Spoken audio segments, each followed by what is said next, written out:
across the United States. Glad to have you with me. The phone number 877-973-7425. I want to begin the show today playing off a call from a listener yesterday. Had a call from a listener yesterday, and she said, what would you advise the president? You don't like tariffs. What would you advise the president? And I gave some general idea of what I would advise the president for pretty explosive economic growth. And just to go back to this, there are a lot of people who say, in fact, I've gotten this on social media today based on something I wrote this morning, that if you just buy American products, you're not going to pay a tariff. It sounds so simple to people. Just buy American and you're not going to have to deal with tariffs, except that's not actually true.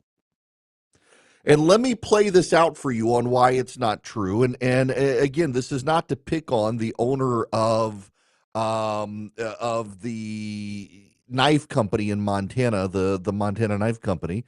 It's just to make a point that I think he did not realize and only now is realizing. I played the clips on social media yesterday. And that's this. So this is a knife company in Montana. They make 100% American-made knives. All the products, they're sourced in the United States. Well, he needed to buy a new piece of equipment, and the equipment is up over $100,000. Even though the equipment is made by a company in the United States. So the equipment they use is American-made. They make American-made products. Here's the problem. The components inside the equipment are sourced from all over the place. So the thermocouple may come from Mexico, a valve may come from Japan, something else may come from China. All those get tariffs added to them. And that's the way the modern world works. If you want to buy a sandwich in the United States of America, you can go out and buy land and buy seed from somewhere, and you can plant the seed, and you can water, and you can use agricultural tools you've sourced from the United States that may actually have parts that come from elsewhere. You plow the ground, you grow the wheat, you harvest the wheat, you grind the wheat, you make your bread. Or you can go to the grocery store and you can buy a nice loaf of bread that is pre-sliced and bagged for you. But where did the plastic come from? Where did the little thing that closes the plastic bag come from? Where did the individual components come from? Each of those little individual components, some of them may be imported. If you like coffee and you go to the grocery store and buy coffee, good luck finding coffee sourced in the United States of America. Most of it comes from Central and South America or Africa. It's easy to say, well, if you buy American, you're not going to get stuck with a tariff. It's actually hard in practice. It's hard in practice because while your component may say it's made in the USA, the machines that made it may have components that are not. And as those machines get replaced, the costs are going up. That's trickling into consumer prices now. It's what we're seeing. So what's the alternative? And by the way, you should know the Trump administration says that the amount of money coming in from tariffs has skyrocketed to the national treasury. And that sounds good, except it's American companies and individuals paying the money. And that money is now not going to raise your wages for your company. That money's not going to your vacation fund. That money is not going to shareholders through an increase in 401ks. That money's going to the government. There's an alternative. And of all things, the idea came into my head yesterday. I was talking about economic zones and the like, and there's this story in the Wall Street Journal today of New Rochelle, New York. Let me just read you some of this. Yes, you're thinking, New York? Exactly. Let me read you some of this. New Rochelle, New York has completed more than 4,500 new housing units over the past decade. Another 6,500 units are either in the pipeline or the planning stages for the next several years. Those 11,000 new units would represent a 37% increase in the number of New Rochelle apartments compared with 10 years ago. About a 40-minute train ride to Midtown Manhattan, the suburb of more than 85,000 remains one of the few places offering relative affordability in the notoriously expensive New York City metro area. New Rochelle median rents are only 1.6% higher than in 2020, well below the 25% or higher increase in New York City and outer markets like New Jersey's Newark, Hoboken, and Jersey City.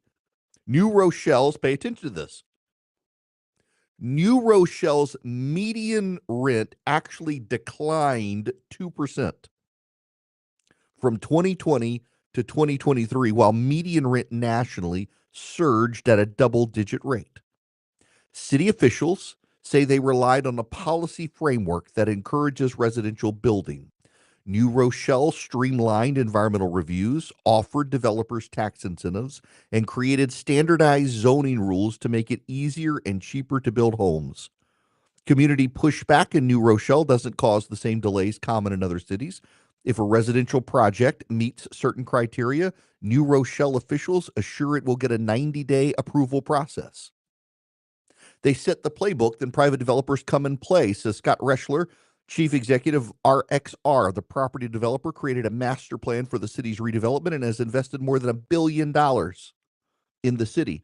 The developer-friendly politics of New Rochelle are in contrast with the way city officials sometimes respond to voter frustration over housing. That includes New York City's Democratic mayoral nominee, Zohran Mamdani, who's rattling on about rent control and rent stabilization units. Interestingly enough, rental prices have declined in New Rochelle compared to other places that are embracing things like rent control. So, what does this have to do with tariffs? What does this have to do with the economy? Well, the listener called yesterday. She said, what would you advise the president? First of all, let's take weapons development. Because I'm not a fan of tariffs, but if you're a longtime listener, I'm a big fan of tariffs on China. I think we should disincentivize our entire supply chain from China. One of the things I've always recommended, though, is ally shoring. What do I mean by ally shoring? Well, there are some things that we don't need to produce in the United States. We can produce elsewhere, and we should incentivize using tariffs, incentivize building in other locations that are our allies. Build in India. Apple is now going to make American iPhones in India. Build in Argentina. I'm sure the president of Argentina would love to have us providing jobs in Argentina. Jobs and growth development in Argentina would be fantastic for that country. It would help that country. It would help us. We could produce products in the Western Hemisphere cheaper than abroad.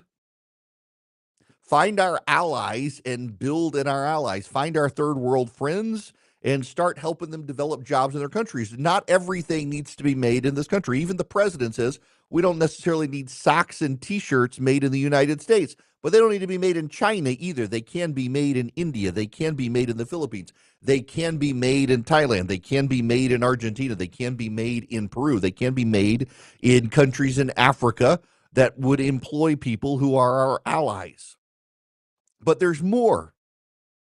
Think about weapons manufacturers. One of the problems with weapon manufacturing in this country is where you build. A lot of them build in southern states because they're not union states, so labor costs tend to be lower. They tend to have, they don't have to worry about strikes and things like that, and also the regulatory burden. How about a uniform national regulatory code for defense contractors so that if you go to California, the federal government says they're building weapons for the United States government, it's a national security issue. Your local restrictions on building are preempted by this national regulatory framework.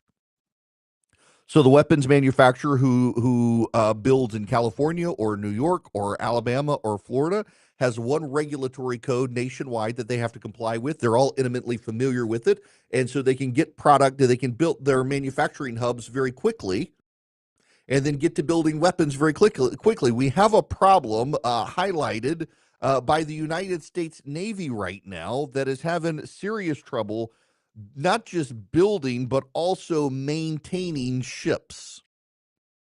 The USS Helena was preparing to leave dock after more than 6 years of stop-start repairs when a young sailor was electrocuted and died. His death further delayed the return to action of a submarine that epitomizes the Navy's struggle to maintain its fleet. Sonar technician Timothy Sanders had told his mother several times he was concerned substandard repair work on the submarine would get someone hurt. A Navy report concluded he died last May after inadvertently touching an electrical source left uncovered by repair workers, his mother said. President Trump has called attention to U.S. shortcomings in building new naval vessels. The Helena history of costly, sometimes chaotic repairs highlights another problem. America is struggling to fix the ships and submarines it already has. Limited dry dock capacity and aging equipment are challenges. The shipbuilding and repair industries have long complained that a lack of experienced staff have led to mistakes and delays. We need the nation to stop pumping the Ivy Leagues with research money and start pumping the trade schools with money for professors to expand the hiring. Let's do that. Let's ally shore. Let's take big industrial towns that have lost their industrial bases: Detroit, Pittsburgh, Youngstown, Ohio. They've already got the existing capacity to make it very easy. You want your AI data center built? Build them there. Take over. They've already got power structure. Build them there. Incentivize through tax exemptions. Incentivize through free trade zones, where you move into an area, you're not going to have to pay income taxes or other regulatory burdens for 5 years while you get up to capacity in that area. There are ways we can do this to rebuild manufacturing in the United States without protectionist tariffs. The problem is small businesses in this country right now are more burdened by the tariffs than big businesses. And most Americans work for small businesses, not big businesses. Now, why are small businesses more burdened? Let's take aluminum. If you need aluminum to make a beer can, if you are Anheuser-Busch or your Coors Molson, you can buy the sheet of aluminum, you can buy the machinery to make your own beer cans, and your unfinished aluminum has a different tariff rate than the finished aluminum product. The small brewer has to buy the finished can. It doesn't have the capacity to buy the sheets of aluminum and press the can. They got to buy the cans. They're more expensive as a result with the tariff on top. And so the small brewer is now outgunned additionally by the big brewer, not just because of the economies of scale, but because of the manufacturing process. And most Americans work for small businesses, not big businesses. Small businesses are more impacted by the tariff than big businesses, and small businesses could use some relief. You get rid of the tariff instead, and you use tax incentives instead of taxation. You incentivize growth. You get rid of regulatory burdens. You incentivize growth. Now, let's go to housing. One of the biggest issues we've got in the country right now is a housing shortage in certain areas. Go back to New Rochelle. What did they do? They came up with a uniform zoning plan. If you comply with these things and they're not burdensome, we're going to approve your plan, even over the objections of people in the community. So what has happened? New Rochelle, New York is seeing rental prices decrease while the rest of the nation is seeing rental prices increase. New Rochelle is seeing the people being able to afford housing in other places they can't. People are moving to New Rochelle, New York out of New York City because they can get a bigger apartment for less money than what they can get in New York. And then it's only a 40-minute train ride into the city for their job. There are a lot of red states and a lot of red counties that could do the same thing. They could deregulate. They could reduce the burden of taxation. They could have uniform regulation and zoning plans that if you meet them, you get stuff done very quickly. That would solve the housing problem. We see in real time a city in New York, of all places, in New York, a blue state, a city run by Democrats decided to be business friendly.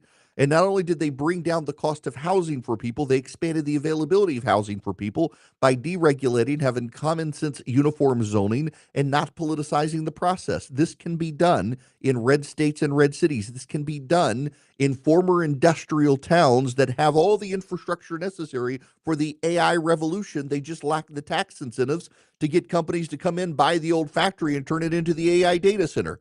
Incentivize it, not with tariffs, but with tax credits and tax deductions. And we're going to have an economic explosion in this country. This isn't hard to do. We've just got to rethink the process right now. And rethinking the process with Trump, who is a businessman, in the White House, this is the perfect time to do it. Use incentives, not punishment. Use carrots, not sticks. We're seeing in a place like New Rochelle, New York, that actually works and works to improve the standard of living for working class Americans. Have something to say?